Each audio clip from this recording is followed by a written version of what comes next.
നിയമ പോരാട്ടങ്ങൾക്കുമൊടുവിൽ the Kerala story തിയേറ്ററുകളിൽ എത്തിയിരിക്കുകയാണ്. സിനിമാ ലോകത്തെയും അണിയറ പ്രവർത്തകരെയും ഞെട്ടിച്ചുകൊണ്ടുള്ള വാർത്തകളാണ് ഇപ്പോൾ പുറത്തു വന്നുകൊണ്ടിരിക്കുന്നത്. ഫെബ്രുവരി 28 തിയേറ്ററിൽ നിന്ന് വരുന്ന റിപ്പോർട്ടുകൾ പ്രകാരം കേരളത്തിലുടനീളം സിനിമ വൻ പരാജയത്തിലേക്ക് നീങ്ങുകയാണ്. കേരളത്തിന്റെ കഥ എന്ന അവകാശവാദത്തോടെ എത്തിയ കേരള സ്റ്റോറിയുടെ ഭാഗം 1 മുതൽ തുടങ്ങിയതാണ് ചിത്രത്തിനെതിരെയുള്ള പ്രതിഷേധങ്ങൾ. നമ്മുടെ സംസ്ഥാനത്തെ മതസൗഹാർദ്ദത്തെ തകർക്കാൻ ബോധപൂർവം മെനഞ്ഞെടുത്ത തിരക്കഥയാണിതെന്ന് ശക്തമായ വിമർശനം ഈ സിനിമയ്ക്കെതിരെ ഉണ്ടായിരുന്നു. കേരളത്തിൽ സംഭവിക്കാത്ത കാര്യങ്ങൾ ഇവിടെ സംഭവിക്കുന്നു എന്ന് വരുത്തി തീർക്കാനുള്ള ഗൂഢമായ ശ്രമമാണ് ഇതിന് പിന്നിലുണ്ടായിരുന്നത്. എന്നാൽ ഇതിനെയെല്ലാം വെല്ലുവിളിച്ചുകൊണ്ട് 2025 സിനിമയ്ക്ക് ലഭിച്ച പുരസ്കാരം എരുതിയിൽ എണ്ണ ഒഴിക്കുന്നതിന് തുല്യമായി. ഇതിന്റെ തുടർച്ചയായി എത്തിയ കേരള സ്റ്റോറിയുടെ 2ാം ഭാഗത്തിലും വിദ്വേഷം ജനിപ്പിക്കുന്ന നിരവധി രംഗങ്ങളുണ്ട്.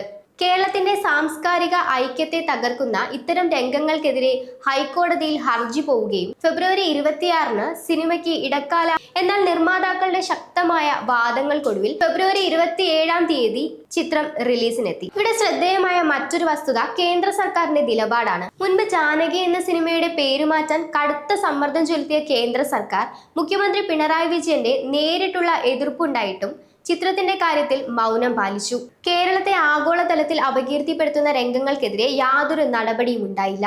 പക്ഷേ ഭരണകൂടങ്ങൾ കണ്ണടച്ചാലും ജനങ്ങൾ സത്യം തിരിച്ചറിയും എന്നതിന്റെ തെളിവാണ് ഇന്ന് ഒഴിഞ്ഞുകിടക്കുന്ന തിയേറ്ററുകൾ. വിദ്വേഷ രാഷ്ട്രീയത്തിനും നുണപ്രചരണങ്ങൾക്കും കേരളത്തിന്റെ മണ്ണിൽ സ്ഥാനമില്ലെന്ന് മലയാളി ഒരിക്കൽ കൂടി തെളിയിച്ചിരിക്കുകയാണ്.